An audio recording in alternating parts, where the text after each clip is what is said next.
আসসালামু আলাইকুম। কয়েকটি বাংলার পক্ষ থেকে সবাইকে স্বাগতম। শিক্ষার্থী, আশা করি তোমরা প্রত্যেকেই ভালো রয়েছো, সুস্থ রয়েছো। তোমরা যারা 2025-26 সেশনে ডিপ্লোমা ইন ইঞ্জিনিয়ারিং অ্যাডমিশন নেওয়ার জন্য প্রস্তুতি নিচ্ছ, তোমাদের ইতিমধ্যেই রসায়নের মূল বই থেকে কি পড়বা সেটা কিন্তু আলোচনা করেছিলাম।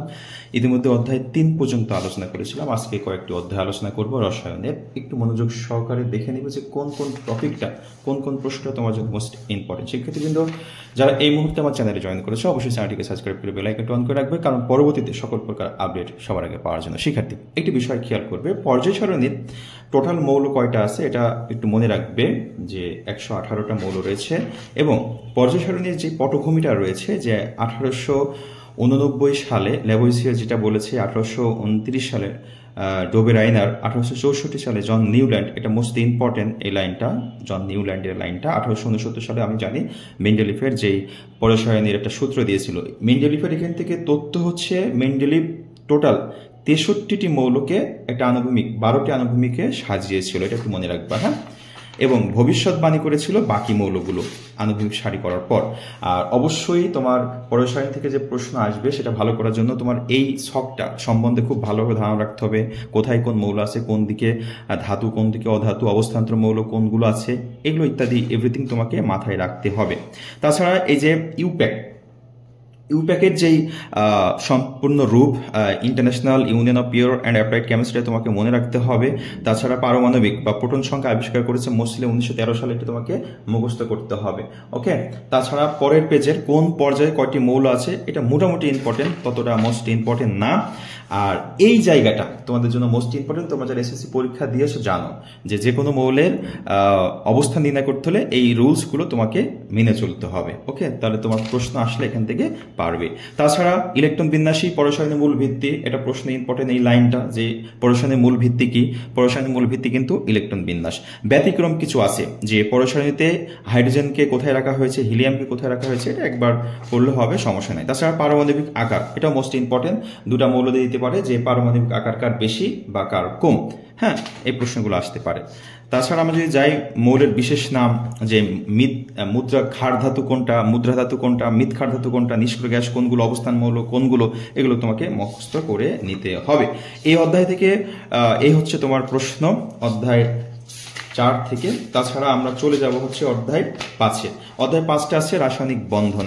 দেখো, রাসায়নিক বন্ধন থেকে তোমাকে কিন্তু মোস্ট ইম্পর্টেন্ট হচ্ছে যোজিতা ইলেকট্রন, কোন মৌলের যোজিতা ইলেকট্রন বের করা। এটা মৌল দিয়ে দিলে তার যোজিত ইলেকট্রন কত সেটা তোমাকে কিন্তু নির্ণয় করতে হবে, সেটার জন্য ইলেকট্রন বিন্যাস করতে হবে। ইলেকট্রন বিন্যাসের সর্বশেষ কক্ষপথে ইলেকট্রন সংখ্যায় হচ্ছে যোজিতা ইলেকট্রন।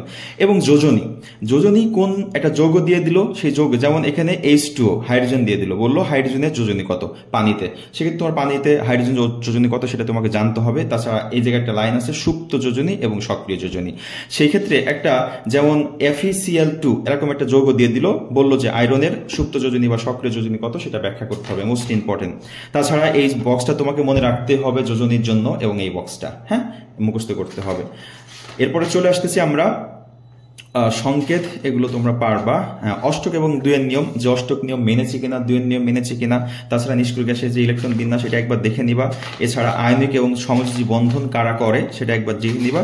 এখান থেকে মোস্ট ইম্পর্টেন্ট হচ্ছে তোমার আয়নিক এবং সমযোজী যৌগের বৈশিষ্ট্য। আয়নিক এবং সমযোজী যৌগের মানে কার গলনাঙ্ক, কার স্ফুটনাঙ্ক বেশি, কে পানিতে দ্রবীভূত হয়, এটা মনে রাখবে। এবং হচ্ছে আমরা যদি যাই বিদ্যুৎ পরিবাহিতা, কোন মৌলটি বিদ্যুৎ পরিবহন করে। ওকে শিক্ষার্থীবৃন্দ, এটা একটু খেয়াল করে রাখবে। তাছাড়া ধাতু কেন বিদ্যুৎ পরিবহন করে এখানে লেখা আছে, এটা একবার পড়ে নিবা। এই হচ্ছে তোমার 5 নম্বর অধ্যায় শেষ হলো। এই দুটো অধ্যায় খুব সুন্দর করে পড়বে। এছাড়া 6ষ্ঠ অধ্যায়টা মোস্ট ইম্পর্টেন্ট, এখান থেকে গাণিতিক ব্যাখ্যা আসার জন্য। হ্যাঁ, এখান থেকে তুমি 2টা প্রশ্ন পাবাই 6ষ্ঠ অধ্যায় থেকে, এটা মাথায় রাখতে হবে রসায়ন অংশ থেকে। তো 6ষ্ঠ অধ্যায়টা ভালো করে বুঝতে হলে এখান থেকে আণবিক ভর বের করার পদ্ধতি তোমাকে জানতে হবে।